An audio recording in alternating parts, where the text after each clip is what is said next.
Selamat pagi semuanya. Perkenalkan, nama saya Giovanni Mikael Suradikara dari Prodi Ilmu Administrasi Bisnis kelas C semester 1 Fakultas Ilmu Sosial dan Ilmu Politik Universitas Nusa Cendana Kupang. Pada video kali ini saya akan menjelaskan tugas review pengantar sosiologi dari materi pertama hingga tengah semester. Auguste Comte berpendapat bahwa ilmu sosial mempunyai urutan tertentu berdasarkan logika metode ilmiah. Metode ilmiah dari ilmu sosial berkaitan dengan disiplin ilmu sosial yang terdiri dari 3 paradigma. Yang pertama, positif, yang kedua, konvensionalisme, dan yang ketiga, realisme. Auguste Comte disebut sebagai bapak sosiologi. Karya pertamanya yaitu The Course of Positive Philosophy, karya yang mencerminkan komitmen yang kuat terhadap metode ilmiah. Metode yang harus diterapkan untuk menemukan hukum-hukum yang mengatur gejala sosial. Secara etimologis, sosiologi berasal dari kata Latin socius yang berarti kawan dan kata Yunani logos yang berarti kata atau berbicara. Jadi menurut Comte, sosiologi adalah ilmu pengetahuan kemasyarakatan umum yang merupakan hasil akhir dari perkembangan ilmu pengetahuan. Lahirnya sosiologi ke dalam ilmu pengetahuan tercatat pada saat Comte menerbitkan bukunya yang berjudul Positive Philosophy pada tahun 1842. Sosiologi jelas merupakan ilmu sosial yang objeknya adalah masyarakat. Sebagai ilmu, ia berdiri sendiri karena telah memiliki unsur ilmu pengetahuan yang memiliki ciri-ciri utama sebagai berikut. Yang pertama, bersifat empiris, berarti bahwa ilmu pengetahuan tersebut didasarkan pada observasi terhadap kenyataan dan akal sehat. Hasilnya tidak bersifat spekulatif. Yang kedua, bersifat teoritis, berarti bahwa ilmu pengetahuan tersebut selalu berusaha untuk menyusun abstraksi dari hasil observasi. Dan yang ketiga, bersifat kumulatif, berarti bahwa teori sosiologi dibentuk atas dasar teori yang sudah ada. Dalam hal ini berarti memperbaiki, memperluas, serta memperhalus teori yang lama.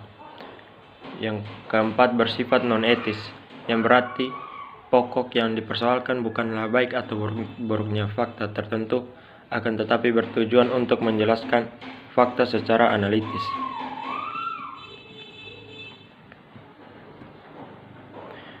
Tentunya, dengan cara berpikir sosiologi, kita akan menemukan pemahaman yang berbeda mengenai arti sosial.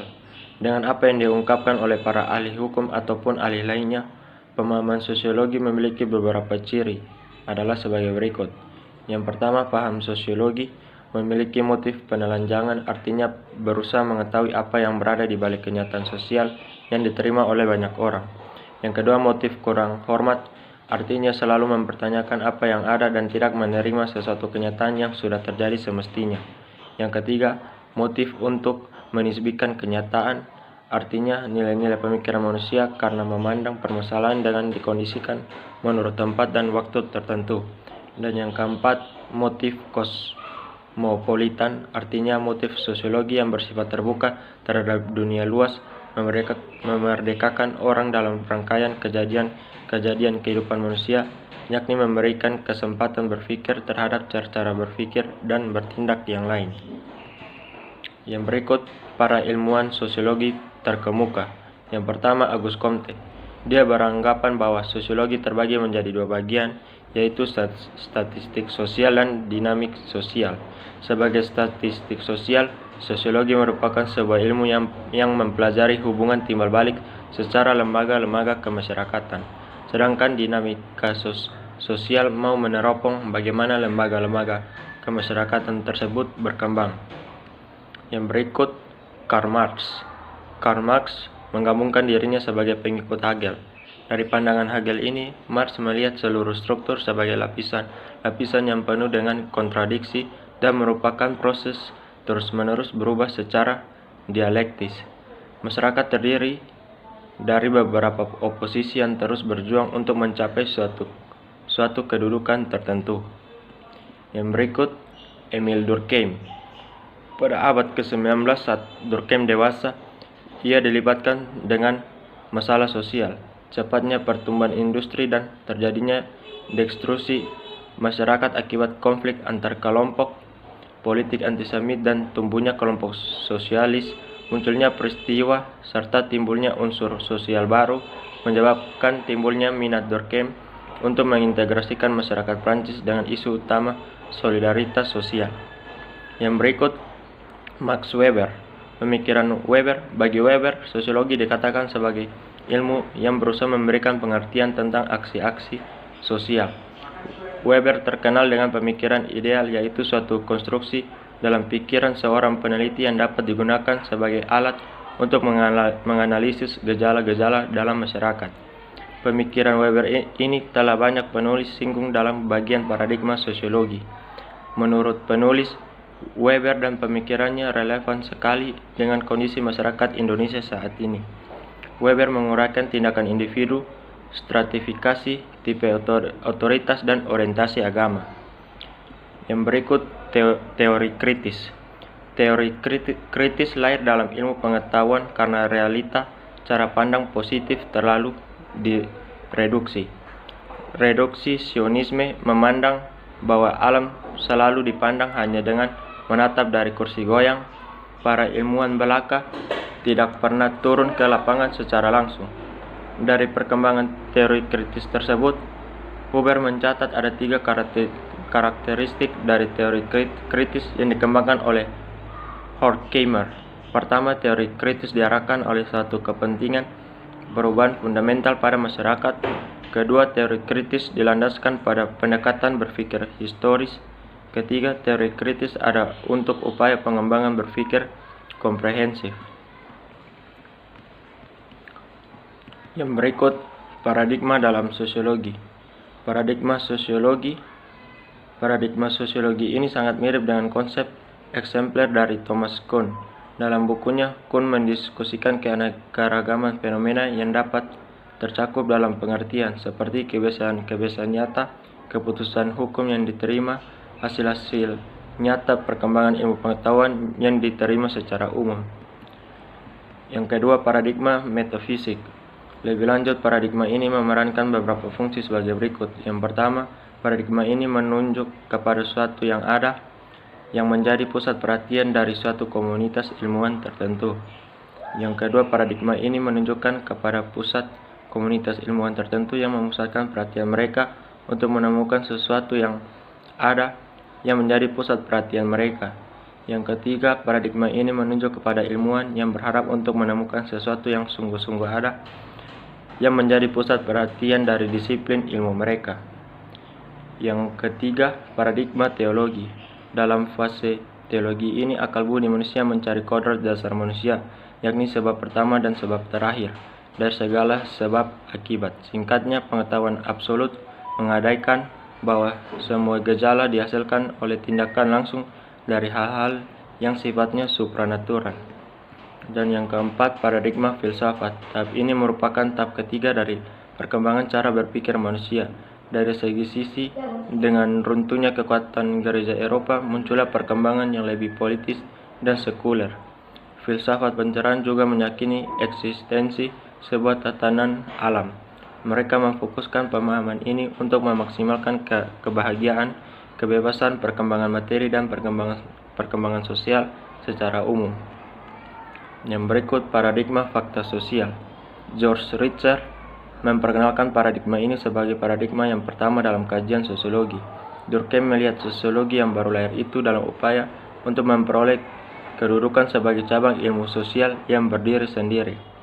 Fakta sosial dinyatakan sebagai sesuatu yang berbeda dengan ide. Sementara itu, fakta psikologi menurut Durkheim adalah fenomena yang dibawa oleh manusia sejak lahir, bukan merupakan hasil pergaulan hidup masyarakat. Yang berikut, paradigma definisi sosial. Paradigma definisi sosial menekankan hakikatnya pada kenyataan sosial yang bersifat subjektif, lebih dari eksistensinya yang terlepas dari individu. Yang dimaksud dengan tindakan sosial tersebut adalah tindakan individu sepanjang tindakannya mempunyai makna atau arti subjektif bagi dirinya dan diarahkan kepada orang lain.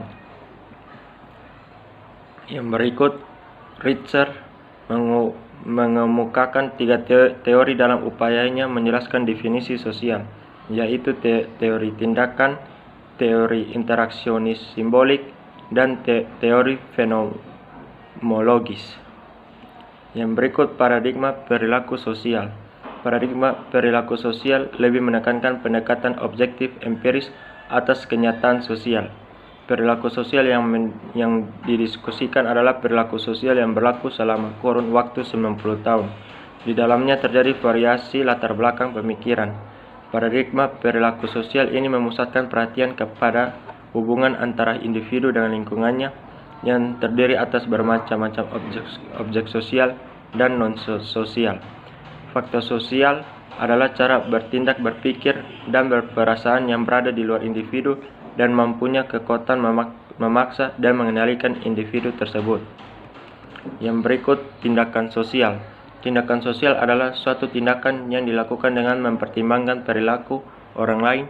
Contoh, menanam bunga untuk kesenangan pribadi bukan merupakan tindakan sosial, tetapi menanamkan bunga untuk diikutsertakan dalam sebuah lomba sehingga mendapat perhatian orang lain merupakan tindakan sosial.